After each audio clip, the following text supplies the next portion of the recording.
लाल की जय। हरिशरणम। आइए, हम आप लोगों को बता रहे थे कि दक्ष ने, नंदी ने, भृगु जी ने जब शिव भक्तों को श्राप दिया कि तुम भक्ष अभक्ष को पाओगे, न पाने वाली चीज को भी पाओगे, तब नंदी ने समस्त ब्राह्मणों को श्राप दे दिया।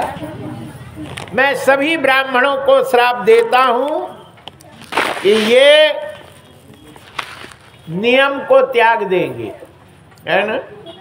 तो जितने ब्राह्मण हैं सब जनेऊ उतार के खूंटी में टांग दिए। ब्राह्मणों के गले में जनेऊ नहीं मिलेगा। एक गांव में, ब्राह्मणों के गांव में हम गए, बाला बेहट है इधर, 3-4 भागवत करे ब्राह्मणे ब्राह्मण, किन्हीं के जनेऊ नहीं गए, कोई जनेऊ नहीं, न माला नहीं, न कछु, न कंठी, न कछु, न कछु। और सनार्ध ब्राह्मण और वो कान कुंज फलाने, इतने बड़े बड़े ब्राह्मण, लेकिन कर्म बिल्कुल नहीं, है ना। जनेऊ नहीं, चोटी नहीं, शिखा नहीं, नाम मात्र के ब्राह्मण हैं। जय जय श्री सीताराम। और लड़ने के लिए नंबर 1, है ना। किसी की मीन मेख निकालवे को, किसी की बुराई देखवे को, है ना। हाँ, और खुद की नहीं देखते हैं, दूसरे की बुराई देखवे को खड़े हैं, लड़वे को खड़े हैं। जय जय श्री सीताराम। बोलिए बाके बिहारी लाल की जय। नंदी का श्राप लग गया। यहाँ एक दूसरे को श्राप दे ही रहे थे कि ब्रह्मा जी आ गए, और ब्रह्मा जी ने सबको शांत करते हैं। उत्तानपाद के यहाँ स्वयंभू मनु के 2 लड़के होते हैं, उत्तानपाद और प्रियव्रत। उत्तानपाद की 2 पत्नियां ही होती हैं। एक का नाम होता है सुनीति, एक का नाम होता है सुरुचि। सुनीति का नाम है सुंदर नियम चलने वाली, और सुरुचि का नाम है सुंदर रुचि इच्छा करने वाली। उत्तानपाद जीव ही उत्तानपाद है। जब जीव पैदा होता है माँ के गर्भ से, तो उसका सिर नीचे रहता है और पैर ऊपर रहता है, इसलिए उसका नाम उत्तानपाद रखा गया। जीव की 2 प्रकार की बुद्धि होती है, एक तो नियम वाली, एक शौकसान वाली। तो जो नियम करती है वो 4 बजे उठ जाती है। वही स्त्री सुखमय जिंदगी जीती है जो 4 बजे बिस्तर को छोड़ देती है, 3:30 बजे 4 बजे नहा लेती है ना। ये समझो कि उसकी सब मनोकामना पूर्ण हो जाती है। और जो 8 बजे तक फुसुर्रा मारती, तो रोते रोते जिंदगी उनकी व्यतीत होती है। जय जय श्री सीताराम। जुगपुरा की माताएं तो सब 4 बजे बेचारी उठ जाती। यहाँ पे प्रभात फेरी होती है, बहुत अच्छा प्रभात फेरी होती है, और बहुत लोग प्रभात फेरी में जाते। अपने उत्तर प्रदेश में सतरमास एक गांव है, वहाँ हमने भागवत करी। तो प्रभात फेरी में पति देव जाते थे, मेन थे प्रभात फेरी में। सो जैसे पहुँचे सो पत्नी भी साथ में चली गई, पीछे से पहुँच गई। हो गया प्रभात फेरी, पीछे पीछे वो भी चली। जब लौट के आई तो पति लाल हो गया मधु के पीछे घुसती है, मधु के पीछे बड़ी आई है। हाँ, प्रभात फेरी में जाती है, मधु के पीछे जाती है। बहुत सुनाया, सुनती रही। दूसरे दिन उसने अपनी माताओं की मीटिंग करी। बोले हम भी प्रभात फेरी फेरे, क्या हर्ज है? बोले चलो। सो महिलाएं वो झांझ लेके और प्रभात फेरी राधा मंदिर से, राधा कृष्ण मंदिर से माताओं की निकलती और पुरुषों की बजरंगबली से निकलती। हमने कहा अच्छी बात है। तो श्री कृष्ण गोविंद हरे मुरारी, हे नाथ नारायण वासुदेवा, हमें दे दो। श्री कृष्ण गोविंद हरे मुरारी, हे नाथ नारायण वासुदेवा, ये माताएं कहती हैं। और जो पुरुष लोग हैं वो हरे राम राम राम हरे हरे, हरे कृष्ण कृष्ण कृष्ण हरे हरे, इसको कहते हैं। हमें बहुत अच्छा लगा, है ना? ये प्रभात फेरी क्यों फेरी जाती है, आप लोग नहीं जानते होंगे तो हम बताते। लक्ष्मण जी ने जब सीता को अकेले छोड़ के राम के पास गए तो उन्होंने लक्ष्मण रेखा खींच दी थी। भाभी, ये हमने रेखा खींच दी है, इससे बाहर तुम नहीं जाना है ना? इसके अंदर कोई आ नहीं सकता। तो जब खींची थी तो राम राम कह के सीताराम कह के खींच दी थी। तो रावण इतना तेजस्वी था, उस रेखा को पार नहीं कर पाया। बाद में सीता को बाहर बुलाया था। तो ये प्रभात फेरी जब फिर जाती है तो उस घर में लक्ष्मण रेखा 24 घंटा की हो जाती है। उस घर, उस गांव के अंदर कोई भी रोग व्याधा, कोई भी ऐसा उपद्रव नहीं होता है ना? प्रभात फेरी में यहाँ तो प्रभात फेरी है ना, अपने मौज की है ना? भजन भी चलते हैं, कीर्तन भी चलते हैं, हरे राम भी चलते हैं, श्री राम जय जय राम भी चलते हैं, रामायण भी चलती है, चौपाई भी चलती है, भजन संध्या भी होती हैं, भजन प्रभात भी होता है, सब चलता है ना? गड्डम बड्डम अच्छा है। लेकिन जो प्रभात फेरी में एक ही मंत्र का जाप किया जाता है, धन लय चाहे जो भी हो, उस प्रभात फेरी का अलग महत्व है ना? तो सतर मास में जो प्रभात फेरी फिरती है, केवल एक ही मंत्र चलता है। 90% गामन में जो प्रभात फेरी चलती है वो केवल एक ही मंत्र चलता है, चाहे हरे राम राम राम हरे हरे, हरे कृष्ण कृष्ण कृष्ण हरे हरे, या श्री राम जय जय राम ये चलता है, या सीताराम ऐसे मतलब चलते हैं, एक चलता है। और 10% ऐसे हैं कि मनमौजी जो मन में आए वही अपना भजन गीत गाती रहती। नरसिंह मंदिर से भी प्रभात फेरी चलती, अब भी चलती होगी, लेकिन हम जब थे हम ही ने शुरू कराई थी। तो वहाँ हरे राम राम राम हरे हरे, हरे कृष्ण कृष्ण कृष्ण हरे हरे, यही मंत्र चलता है।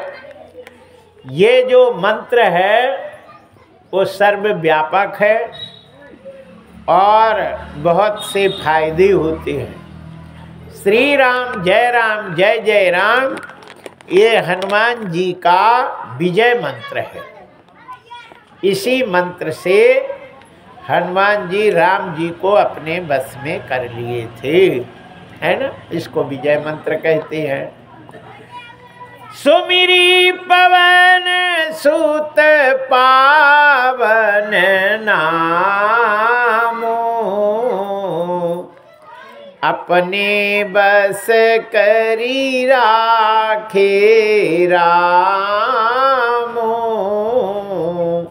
राम को हनुमान जी ने अपने बस में रख लिए थे, अपने हृदय में विराजमान कर लिए। ये विजय मंत्र है। बोलिए बाके बिहारी लाल की जय। हरि शरणम। आइए 4 बज रहे हैं, अब चौथा स्कंद चल रहा है। 10वें में भगवान का जन्म होना है। अभी लोग सब कोई हम शताब्दी में बैठाते हैं, है ना। एक शताब्दी है वो कहीं नहीं खड़ी होती, 1 2 स्टेशन 3 जहाँ से चलती खड़ी होती है, भोपाल धर देती। जय जय श्री सीताराम। और एक डीमो होती है तो हर स्टेशन में खड़ी रहती और कौ घंटों खड़ी रहे, है ना। लोग नहा लेवे, दातून कर लेवे, सब कर ले, पूजा कर ले, तब कहो डूले तो डूले, नहीं खड़ी रहे। जय जय श्री सीताराम।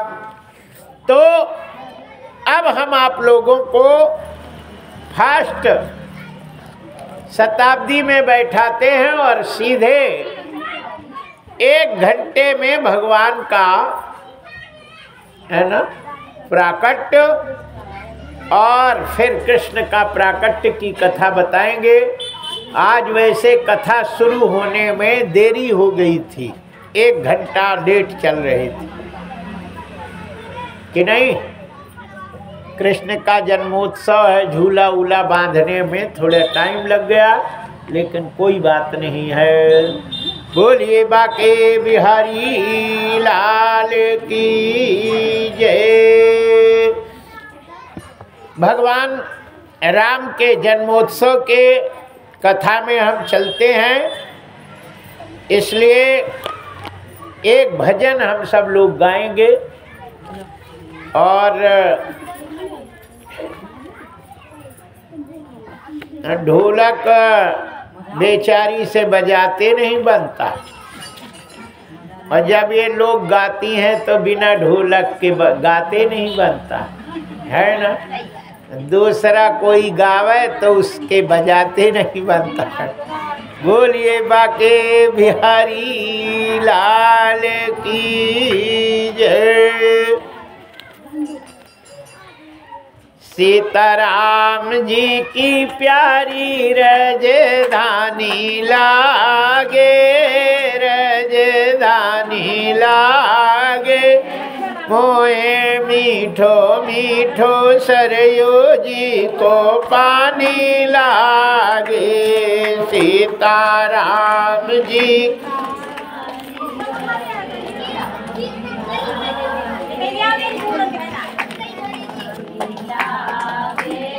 मोहे मीठो मीठो सरयू जी को पानी लागे।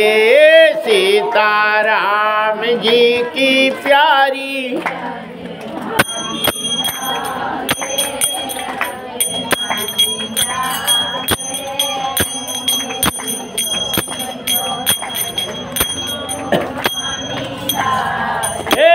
सीताराम जी की प्यारी राजधानी लागे, राजधानी लागे, मोए मीठो मीठो सरयू जी को पानी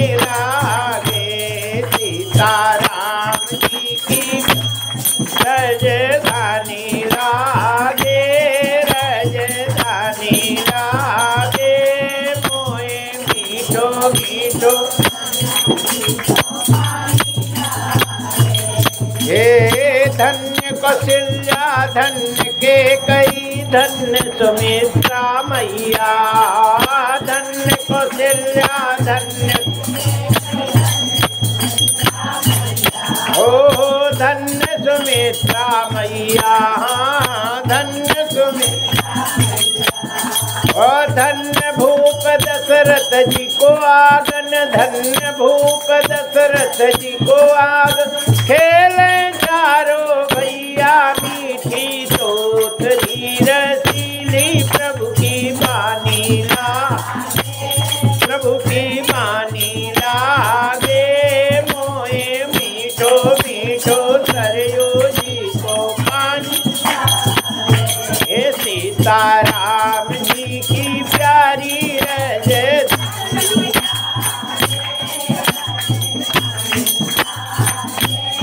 मोहे मीठो मीठो सरयू जी को पानी लागे, सीताराम जी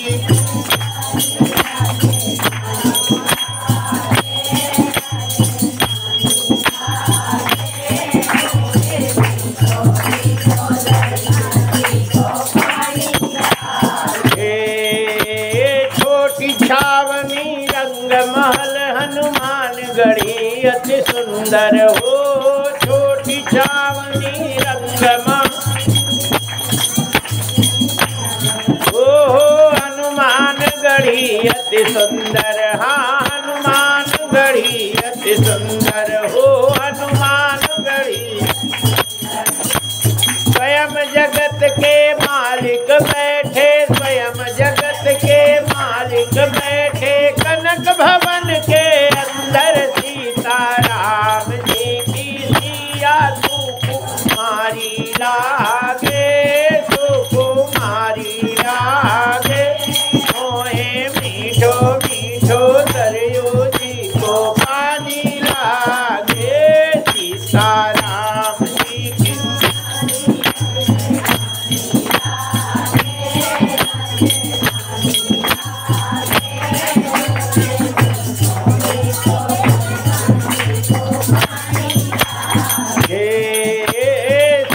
सुहावन जन्मभूमि श्री रघुवर राम लला की, सहज सुहावन जन्मभूमि श्री के, सहज सुहावन जन्मभूमि श्री रघुवर राम लला की, हो रघुवर राम लला, हाँ रघुवर राम, शांति महल सुचि सुंदर शोभा, शांति महल सुचि सुंदर शोभा, लक्ष्मण झूक चिला की यहाँ की बैठ ऐसी प्रीति पुरानी लागे, हो पुरानी लागे, मोहे मीठो मीठो सरयू जी को पानी लागे, सीताराम जी की प्यारी रजधानी लागे, रजधानी मोहे मीठो मीठो सरयू जी को पानी लागे, सीताराम जी के प्यारी रजधानी लागे,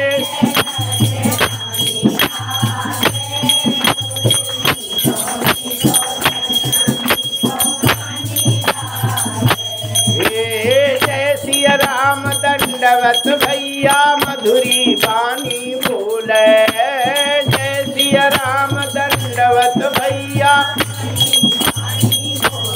हो मधुरी बानी बोले, हाँ मधुरी बानी हे करे कीर्तन संत मगन मन, करे कीर्तन संत मगन मन, गली गली में डोले सीताराम की धुन, अति प्यारी लागे, अति प्यारी लागे, मोहे मीठो मीठो सरयू जी को पानी लागे, सीताराम जी की प्यारी रजधानी लागे, रजधानी लागे,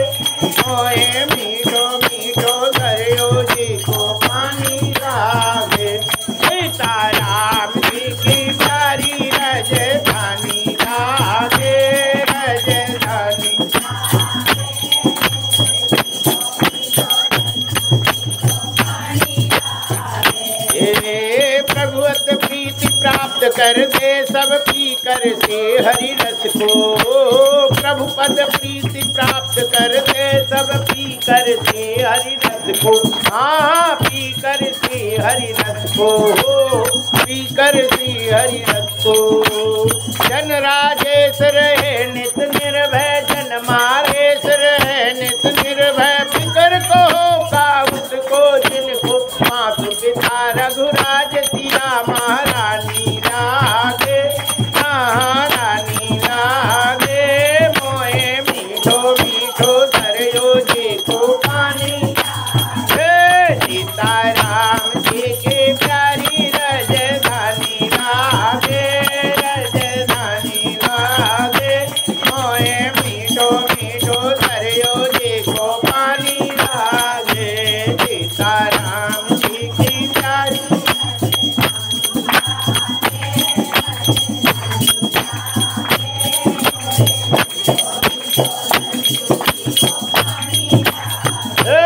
सीताराम जी की प्यारी राजधानी रागे, राजधानी रागे।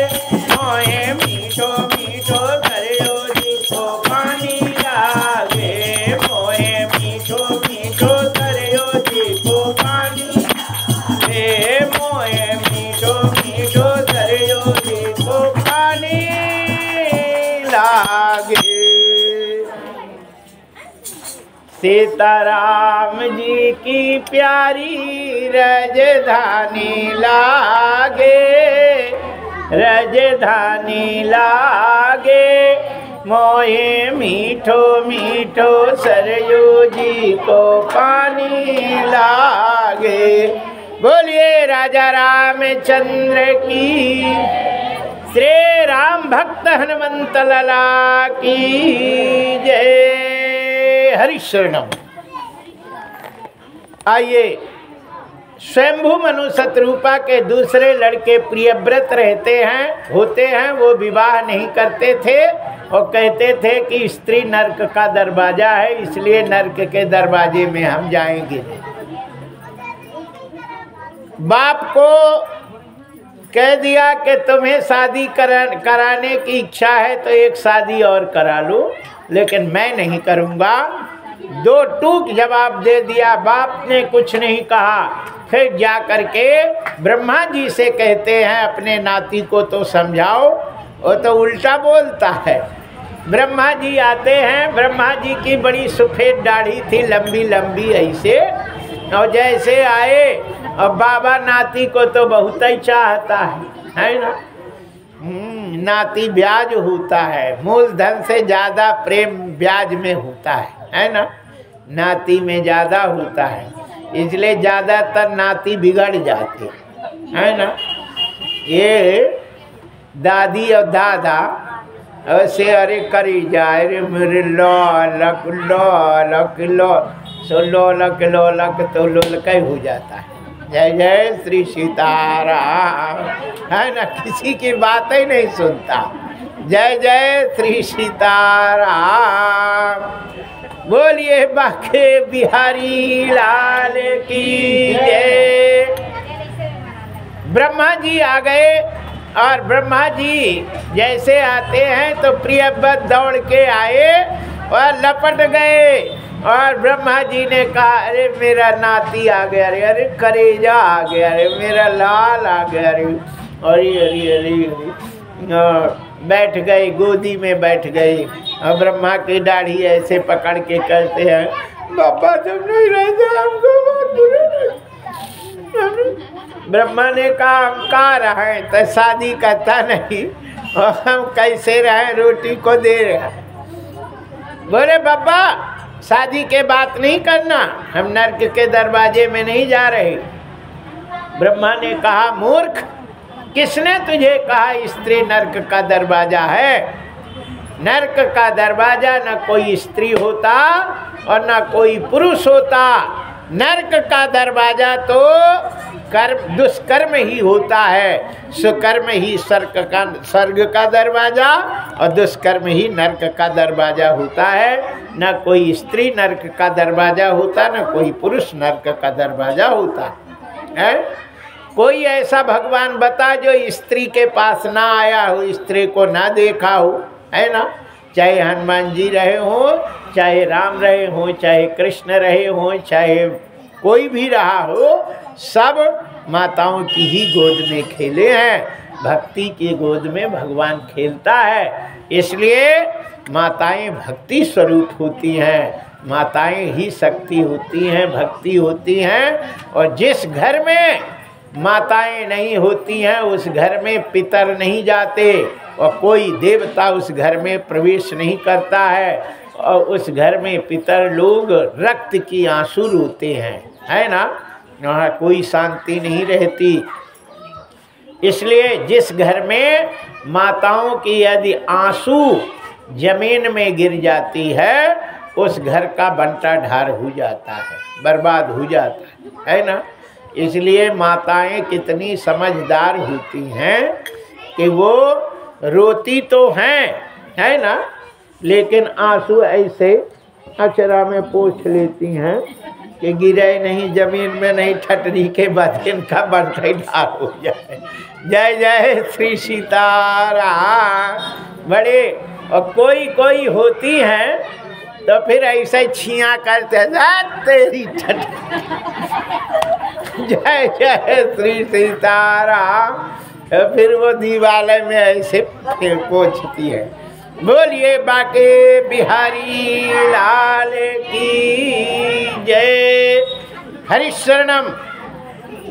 श्रीमद् भागवत महापुराण में लिखा है कि कभी भी स्त्रियों को मारना नहीं चाहिए, उन्हें परेशान नहीं करना चाहिए, है ना। और शासन को चाहिए, सास को चाहिए शासन करें, है ना, लेकिन ऐसे नहीं करें। हम कहते हैं कि जो माँ अपने बिटिया को जितना प्रेम करती है ना, उतने बहू से करे तो सब काम बन जाता है। लेकिन आज की समस्या बहुत गड़बड़ है ना। बिटिया को, बहू को सास बिटिया मान लेती है ना। मान ले तो मान लेती है, लेकिन खुद महतारी नहीं बनती। ये दुर्भाग्य है ना। जब सास माँ बन जाए, है ना, बहू को बिटिया मान ले तो कोई दिक्कत नहीं है, लेकिन खुद माँ नहीं बनती है। यही समस्या सबसे बड़ी रहती है। और कहते हैं कि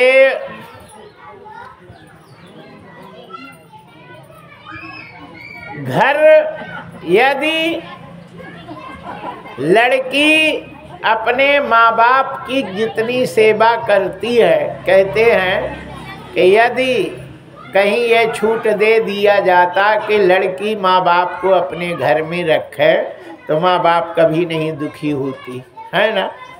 लेकिन वही लड़की जब सास ससुर को अपना माँ बाप मान ली और वही सास ससुर अपनी, है ना, बहू को ही अपनी बिटिया मान लेवें और माँ बाप बन जाएं, तो फिर उस घर में कोई क्लेश हो नहीं सकता है। जय जय श्री सीताराम। रामायण में लिखा है, अरे बहू लड़किनी पर घर आई, राखी नयन पुतर की नाई। आज की व्यवस्था क्या है कि शादी होती है और जब बहू घर आती है तो वो बहू पति की ही, है ना, हाँ, इर्द गिर्द रहती, उसी की सेवा करती है, उसी की बात मानती है और उसी को अपने पल्लू में बांध लेती है। है ना। सास ससुर को ठटरी में धर दी थी। जय जय श्री सीताराम। जबकि शास्त्र में लिखा हुआ है कि पति की सेवा बिल्कुल करना महापाप होता है ना। एक कथा हम जो सुना रहे हैं उसे ध्यान से सुन लेना। पति की सेवा करना पाप होता है, इसलिए बहुओं को पति की सेवा नहीं करना चाहिए, है ना। किसकी करनी चाहिए? ये हम बना के नहीं कह रहे, लिखा है। कहते हैं सास ससुर गुरु सेवा करहु, पति रूख लखी आयुषु अनुसरहु। पति का रुख देखकर उसके आज्ञा का पालन करे, लेकिन सेवा नहीं करे, है ना। सेवा करे किसकी? सास ससुर की सेवा करे। अनुसुईया ने कुछ बताया था, अनुसुईया ने पति सेवा बताया, तो लास्ट में वो कहती हैं कि नारी धर्म कछु ब्याज बख। ये जो पति की सेवा हम बताए, ये ब्याज आए बताए हैं, मूल धन तो सास ससुर की ही सेवा है ना। कहते हैं कि जब सास ससुर ना रहें, खत्म हो जाएं, तो फिर उन्हें सास ससुर के ही ये धरोहर पति हैं, फिर उनकी सेवा करनी चाहिए। लेकिन जब तक सास ससुर रहें तब तक उनकी सेवा ना करके सास ससुर की सेवा करना चाहिए। जय जय श्री सीताराम बोलिए। लेकिन जब पति बेचारा अपंग हो जाए तो फिर क्या करे? उसकी तो सेवा करनी ही चाहिए। लेकिन पति मस्त है, न उसका पैर दर्द करता न हाथ दर्द करता, फिर भी बैठ जाएंगी, मेरे स्वामी मेरे जान हो। जय जय श्री सीताराम। क्यों नाटक करते भैया? जब उसको दर्द नहीं हो रहा है फिर भी तुम नाटक करो, और जिसके दर्द सास के कहती है इरी मर गए पैर दर्द कर दिया, तो कहते हैं बुढ़िया मर भी नहीं जाती है, बताओ चिल्ला रही है। ये नहीं कि सेवा कर दी है तो नहीं। इसलिए ये सनातन धर्म अपना कहता है कि ये लड़के बोलिए बाके बिहारी लाल की जय। हरिशरणम। आइए, मैं फिर पैसेंजर में खड़ी हो गई, लाइन खराब है, काहे जुड़ रही है, इसलिए आप कोई बात नहीं, आप सीधे चलेगी। बोलिए बाके बिहारी लाल की जय। ब्रह्मा जी ने कहा कि स्त्री नरक का दरवाजा नहीं है, वो उसका देवता लोग उसी घर में रहते हैं जिस घर में स्त्रियां रहती हैं। बाद में प्रामलोचन नाम की अप्सरा से उन्होंने विवाह किया था, उनके अग्निग्नि हुए। अग्निग्नि ने भी एक अप्सरा से विवाह किया, जिनके नाभि हुए, नाभि ने भी अप्सरा से ही विवाह किया था, जिनके ऋषभ देव होते हैं। ऋषभ देव के इंद्र की लड़की जयंती से विवाह किया था, जिसके कारण उनके 100 पुत्र होते हैं। 100 पुत्रों में से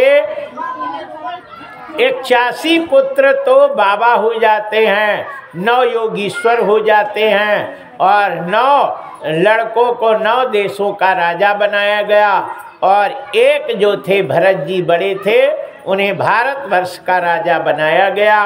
भारतवर्ष में उन्होंने अपने पुत्र को राज्य दे करके और गंडकी नदी के किनारे गलेश्वर में जा करके साधना करते हैं।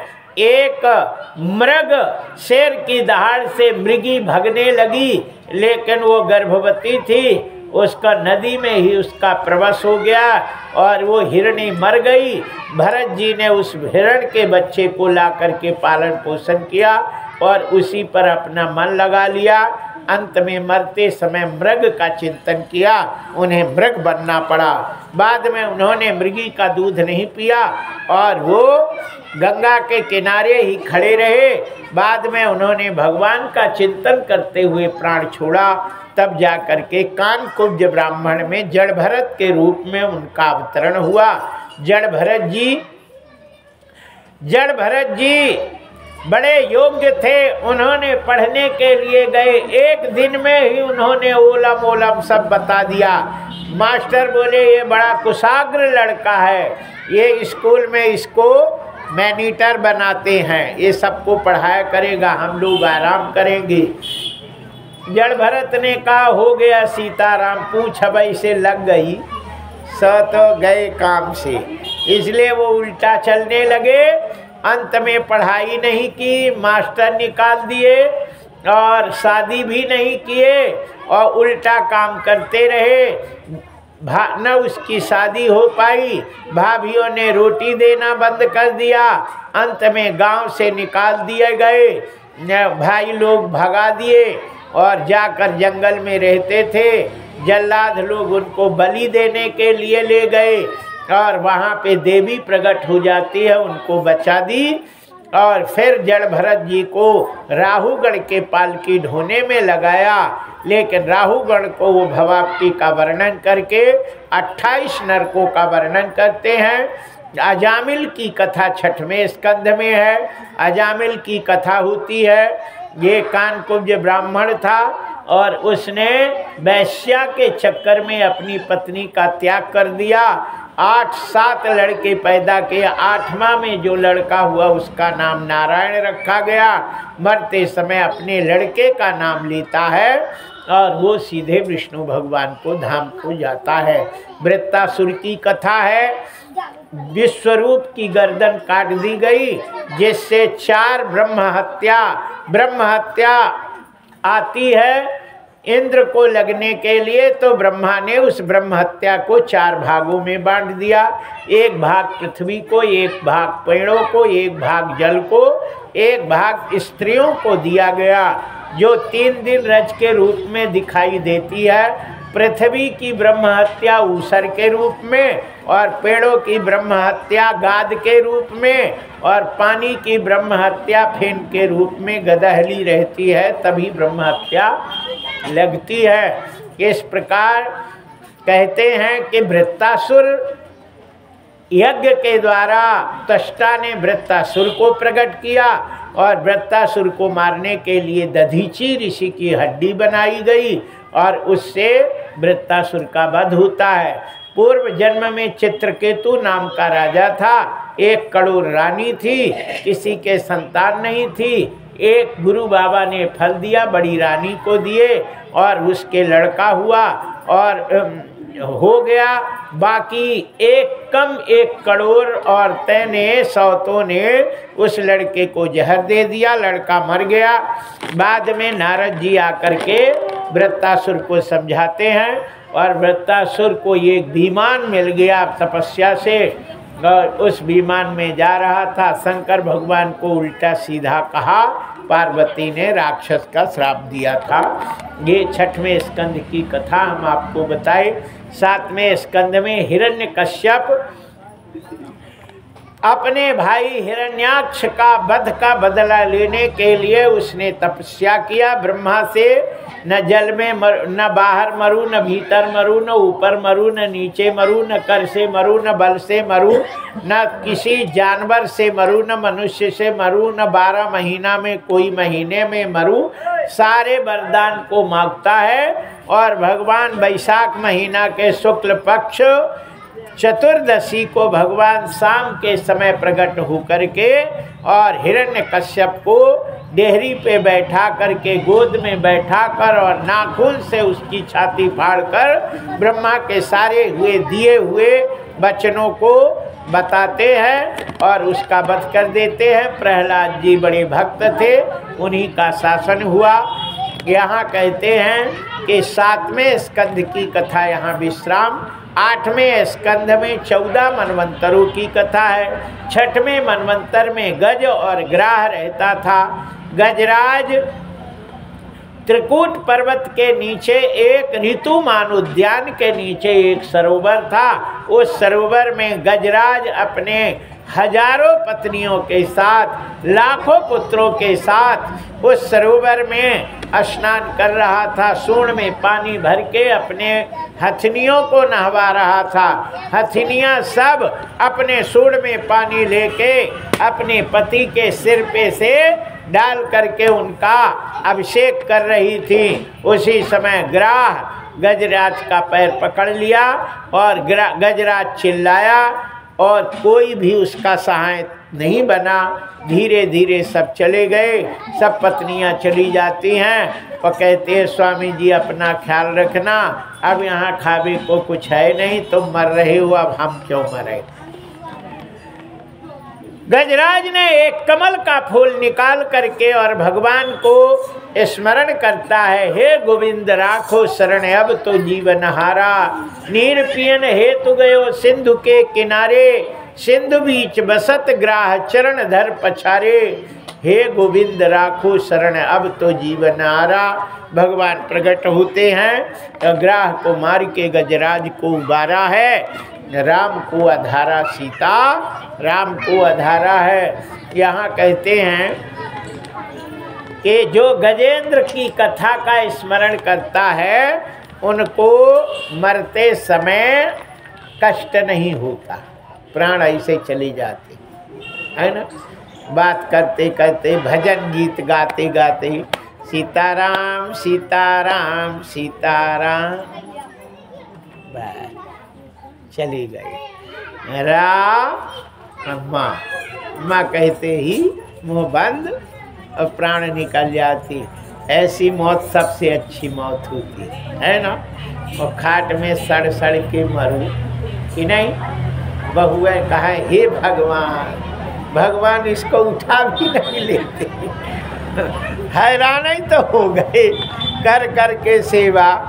तो वो ऐसी है ना, ऐसे होके मरना अच्छा नहीं होता है। तो कहते हैं कि जो भगवान गजेंद्र मोक्ष की कथा सुनता है, स्मरण करता है, पाठ करता है, उसकी मौत में दर्द नहीं होता, एकाएक हो जाती। जय जय श्री सीताराम।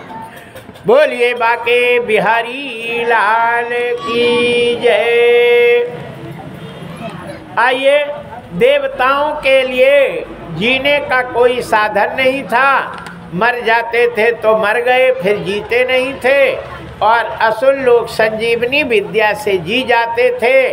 देवताओं ने कहा हमको भी कोई जीने का साधन बता दो। बोले समुद्र मंथन से अमृत निकलेगा, वो रख लेना, कोई मर जा अमृत दे देना, जी जाएगा। अकेले तो समुद्र मंथन होगा नहीं। असुरों के पास गए, बोले तुम लोग तो मेरे भैया ही हो, बाप एक है, माँ अलग अलग हैं, इसलिए हो तो मेरे भाई ही, इसलिए हम सब लोग मिल करके समुद्र मंथन कर लें। बोले ठीक है कर लो, लेकिन एग्रीमेंट तो लिखा जाएगा, तैयार होगा। बोले कर लो। बोले जो भी चीज़ निकलेगी आधा आधा लेंगे, है ना। ये नहीं कि हम ना ज़्यादा हम ना तुम ज़्यादा लो, आधा आधा लेंगे। लिख गए, दस्तखत हो गए, सील लग गई और समुद्र मंथन शुरू। अब जब मंथन शुरू हुआ तो बड़ा समस्या आ गई। जहर निकला। देवताओं ने कहा आधा जहर तुम लो, आधा हम ले। असुरों ने कहा हम तो नहीं लेंगे इतना, ये तो बड़ा खतरनाक है। तो बोले कि तो अब ये समुद्र ये जहर को सबको मारने लगा। इतना जहर उसके धुएं से सब लोग मरने लगे, चक्कर खा गए। तो उन्होंने कहा भैया संजीवनी विद्या से जिलाओ तब तो बात हो। अन्य किसी तरह ढके और ढके तो मर गए, किसी दबा दुबू दिए। बोले भैया मैं नहीं छूँगा इसका, इतना कि खाने की नहीं, उसका धुआं यदि नाक में चला जाए तो प्राण निकल जाए। तो उनने किसी तरह ढकवाए, दबाए और संजीवनी विद्या से जिला दिए। बोले भैया कछु करो, बोले मैं जहर नहीं लूँगा, तुम लो। बोले तो एग्रीमेंट फाड़ दो। अब दूसरा एग्रीमेंट तैयार हो। बोले ठीक है लिख लो, जो मेरे काम की चीज़ है वो हम लेंगे और जो तुम्हारी काम की चीज़ हो वो तुम ले लेना। एग्रीमेंट तैयार हो गया। अब शंकर जी को बोले भोलेनाथ आप ही कृपा करो ये जहर को नहीं तो सब अबे मेरे पल्लू आ गया देवताओं में, इसलिए आप महादेव हैं, कुछ करो। शिव जी ने वो पूरा जहर पी गए, है ना। और जब पी गए तो काहे से वो जहर शांत हुआ मालूम है? अरे सुमिरी पवन सूत, कौन सा नाम? जो शंकर जी बजरंग बली जपते हैं और वही शंकर जी जपी, है ना। कहते हैं कि नाम प्रभाव जानी शिवनी को, कालकूट फल दीन आमी को। यही राम नाम सुमिर कर शंकर जी जहर को अमृत बना दिया। नाम प्रभाव जान शिवनी को, अकालकूट फल दीन अमी को। वो कालकूट जहर नाम के प्रभाव से अमृत हो गया, है ना। पी लिए लेकिन मरी नहीं, है ना। गला जरूर काला पड़ गया नीला, लेकिन शिव जी मरी नहीं और वो जहर को पी गए राम राम के प्रभाव से, वो अमृत हो गया। जय श्री सीताराम। मीरा ने जहर पिया राम राम कह के राधे राधे, वो भी अमृत हो गया, मरी नहीं। ये नाम का इतना बड़ा प्रभाव है। जय जय श्री सीताराम। बोलिए बाके बिहारी लाल की जय। हरिशरणम। हे भगवान, ये बच्चों की आवाज़ कितनी है। हम तो सोचते हैं हमारी भय ज़्यादा, हमसे भी ज़्यादा है। बोलिए बाके बिहारी लाल की जय। हरिशरणम। यहाँ हम आप लोगों को बता रहे थे, ध्यान दे के सुनिए। एग्रीमेंट बदला गया और ये रखा कि जो चीज़ हमारे लायक होगी हम लेंगे और तुम्हारे लायक होगी तुम लेना। समुद्र मंथन हुआ और उच्च श्रवा घोड़ा निकला। देवताओं ने कहा भैया ये तो सूर्य भगवान लायक है और ये रथ ले जाते हैं तो इनके रथ में जुत जाए। घोड़ा को सूर्य भगवान को दे दिए। फिर हाथी निकला। इंद्र ने कहा ये तुम्हारे काम का नहीं है, ये हाथी हमारे काम का है, हम लिए लेते हैं। सो एरावत हाथी इंद्र ले लिया। इसके बाद कौस्तुभ मणि निकली। बोले ये तो विष्णु भगवान के काम की है, उन्हें दे दिए। फिर कल्प वृक्ष निकला। देवताओं ने कहा ये मेरे लायक है, ये हम लिए लेते हैं, वो ले लिए। पारिजात पुष्प निकला। वो बोले कि इसे हम लिए लेते हैं, ये मेरे काम का है। कामधेनु गाय निकली। बोले हम लोग तो रोटी बनाते, बाबाओं के पास लुगाई रहती नहीं, इसलिए ये गाय उनकी भोजन की सेवा हो जाएगी। सो कामधेनु गाय ऋषियों को दे दिया। बोले कि ठीक है। अब असुरों ने कहा ये दद्दा यार, मेरे हाथ में तो कछुआ ही नहीं लगा, तुम सब तुम्हारे लायक, तुमने जहर का पी लिया यार, तुम तो हमारी सब मेहनत। इस बार हम कछु नहीं मानेंगे, इस बार तो हम लेंगे और यदि हमारे काम की नहीं होगी तो तुम पैसा से मोल ले लेना। हमें तो कछुआ ही नहीं मिल रहा, सब तुमने सब धर रहे यार। हमें कहा है हमने अमृत जहर नहीं पिया तो हमें कुछ दे ही नहीं रहे। बोले ठीक है, इस बार जो लगेगा वो तुम लेना। उस समय बढ़िया बम्फा दारू का बोतल लिए एक सांवली सी लड़की प्रकट हो गई। अब बोले कि ये हम लेंगे। बोले ले जाओ। तो ये दारू पीबे वाले नहीं कहते ये तो 14 रत्न में एक रत्न है। तो ये रत्न तो है, लेकिन असुरों को दिया गया था, देवताओं को थोड़ी दिया गया था। इसलिए व्यक्ति अपने आप को ये माने कि मैं असुर हूँ कि देवता हूँ। यदि देवताओं को, देव प्रवृत्तियों वालों को असुरी संपत्ति, असुरी चीज को कभी ग्रहण नहीं करना चाहिए। ये तमाकू है, असुरों के लिए बनाई गई है ना। इसलिए देव लोग, देव प्रवृत्ति के लोग तमाकू नहीं पावे। ये चाय भी असुरों को बनाई गई, इसलिए चाय भी असुर लोग पीते हैं, देवता लोग नहीं पीते। देव लोगों को तुलसी डाल के काढ़ा वगैरह पी लो तो चलेगा, लेकिन ये चमड़ा उमड़ा डाल के चाय वो जो है पीना असुरों का काम है। ठीक, तमाकू है, चाय है, और तुम्हारी लहसुन है, प्याज है, ये सारे असुरों के लिए बनाई गई। दारू है, ये सब असुरों को बनाई गई, देवताओं को नहीं बनाई गई है।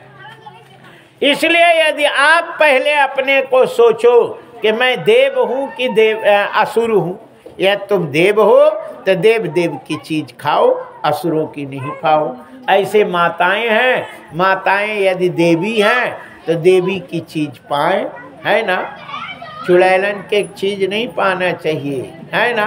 राक्षसियों का भोजन नहीं करना चाहिए कि नहीं। और जुगपुरा की माताएं तो सब देवी हैं। ये सब बढ़िया अच्छे सब्जी है ना, लहसुन प्याज नहीं डालती और खूब बढ़िया जीरा से बघार करती और बढ़िया अदरक डाल के बढ़िया भोजन बनाती, सब देवी हैं, है ना। और जो राक्षसीन होती हैं वो खूब प्याज डालती और खूब तड़का, फिर लहसुन और फिर ये और फिर वो सब डाल के गड्ढम गड्ढम, जय जय श्री सीताराम। ये सब देवी हैं, सबको प्रणाम करते हैं। बोलिए बाके बिहारी लाल की जय। हरिशरणम। यहाँ कहते हैं कि समुद्र मंथन में अब लक्ष्मी जी निकली। देवताओं ने, असुरों ने कहा इसे तो हम लेंगे ही। देवता बोले का बात नहीं बनी, लक्ष्मी हमें भी चाहिए। तो ब्रह्मा ने कहा भैया हमें भी चाहिए। सबने, शंकर ने कहा हमें भी चाहिए। लक्ष्मी किसको नहीं चाहिए बताओ? तुम्हें नहीं चाहिए? चाहिए ना नोट। जय जय श्री सीता। छोटा बच्चा है उसको भी पैसा चाहिए, है ना। एक बच्चा लिए था नोट, माता ने कहा चढ़ा दे भागवत में, ऐसे ले ऐसे ले मुट्ठी बांध ले। फिर माता ने जबरदस्ती लेके और भागवत में चढ़ाई तो ऐसा ही रह गया। बताइए, छोटे बच्चे को भी पैसा चाहिए कि नहीं? नोट सबको चाहिए, लक्ष्मी सबको चाहिए, और लक्ष्मी एक ही है। फिर क्या होगा? बोले लक्ष्मी जिसको पास जाएगी उसके पास रहेगी, है ना। लक्ष्मी ने वरमाला लेके सबको देखने लगी। देखते देखते देखते देखते लक्ष्मी के पसंद का उनमें से एक ही निकले। वो थे विष्णु भगवान, जिनको गुस्सा नहीं होता, है ना, जो लड़ना नहीं जानता, ठीक है, क्रोध ना हो, उसके यहाँ लक्ष्मी जी रहती हैं। कहते हैं कि भृगु जी ने देवताओं की परीक्षा के लिए गए, सब में क्रोध था, लेकिन जब विष्णु के छाती में लात मार दिए तो विष्णु भगवान ने पैर दबाने लगे पंडित जी के। आपके दर्द हो गया होगा, ये छाती बड़ी कठोर है, आप कह दिए होते हम आते।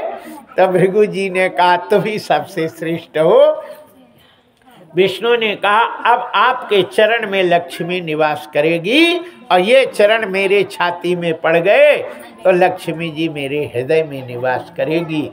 तभी लक्ष्मी जी ने विष्णु भगवान को ही वरण किया था और किसी को नहीं। जहाँ ब्राह्मण के चरण घर में धोए जाते हैं और घर में उनके जल पड़ जाता है, उस घर को लक्ष्मी कभी छोड़ती नहीं।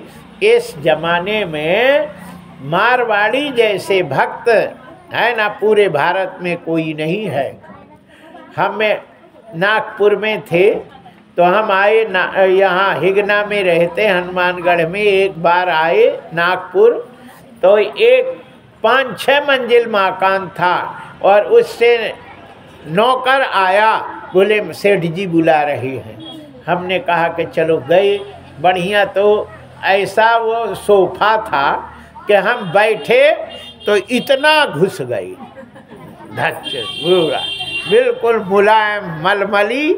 उसमें फिर वो थाली लेके आए और सेठ सेठानी पैर धोए और फिर उसको पिए और घर में सब में छिड़के और खूब लस्सी उस्सी पिलाई और 1100 रुपया दक्षिणा और अच्छी कपड़ा दिए। हमने कहा यार भागवत कर कर के मर रहे थे और पूरे 7 दिन में 11 नहीं मिलते है ना, और ये तो एक ही खिला पिला के दे दिया। बाद में बोले महाराज जब भी पधारो ये सेवक को जरूर आओ जैसा। तो हमने पूछा कि ये कौन है, बोले मारवाड़ी है, बहुत ब्राह्मणों को मानते हैं और नागपुर में इनसे धनी कोई नहीं। हमने कहा यही तो प्रभाव है ना, जो ब्राह्मण को मानता है। देखो ब्राह्मण चाहे कैसा भी हो है ना, ब्राह्मण का पूजा करने पर सम्मान करने पर भगवान उसका फल जरूर देते हैं। ब्राह्मण गलत करता है तो उसके तुम कौन होते हो उसकी गलती देखने वाले, है ना। उसे तो भगवान देखते हैं और भगवान उनको सजा देते हैं, लेकिन हमारा जो कर्तव्य है उसे हमें करना चाहिए। जय जय श्री सीताराम, बोलिए बाके बिहारी लाल की जय। हरिशरणम। यहाँ समुद्र मतलब लक्ष्मी जी ने विष्णु भगवान को ही अपना पति बनाया था। बाकी शर्त एग्रीमेंट क्या लिखी थी वो बाद में बताएंगे, लेकिन यहाँ हम आपको बताते हैं कि समुद्र मंथन करने के बाद जब अमृत निकला तो देवता लोग ले लेते हैं और फिर भगवान ने मोहिनी रूप धारण करके और कलश ले करके देवताओं को अमृत पिलाया, असुरों को नहीं पिलाया। राहु इसमें भेष बदल के आता है, उसको भगवान ने गर्दन से सुदर्शन चक्र से गर्दन काट दी तो मुंह हो गया राहु और धड़ हो गया केतु।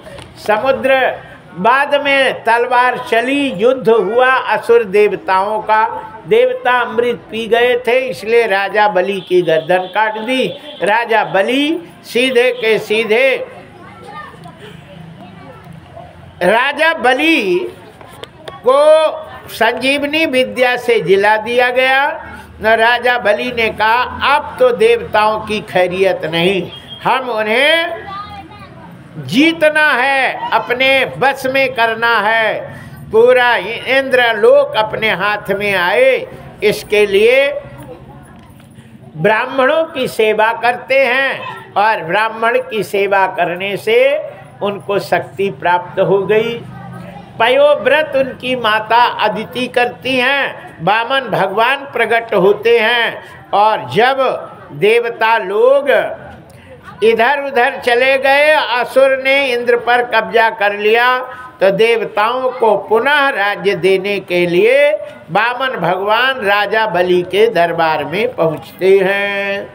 राजा बलि ने उनका स्वागत किया और कहते हैं मांगो क्या मांगते हो। भगवान कहते हैं तेरे द्वारे खड़ा भगवान भगत भर दे रे झोली, तेरे द्वारे खड़ा भगवान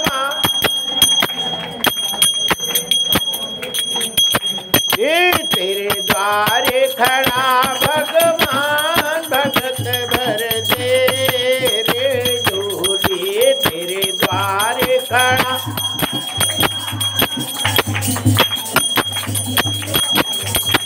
ये तेरा होगा बड़ा एहसान भगत भर दे रे झोली तेरा होगा बड़ा एहसान भगत भर दे।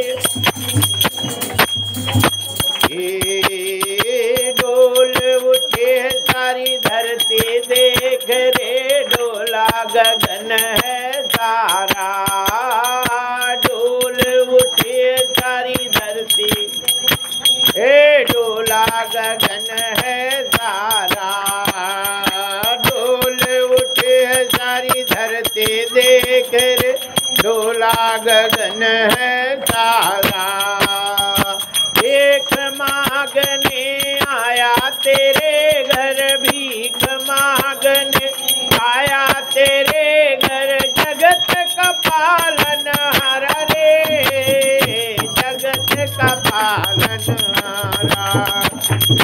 आज तेरा मेहमान ले रे तू अपनी मान भगत भर दे रे झोली तेरे द्वार खड़ा भगवान भगत भर दे। आज लुटा तेने सर्वस अपना मान कहना मेरा। लाज लुटा तेने सर्वस अपना मान कहना मेरा।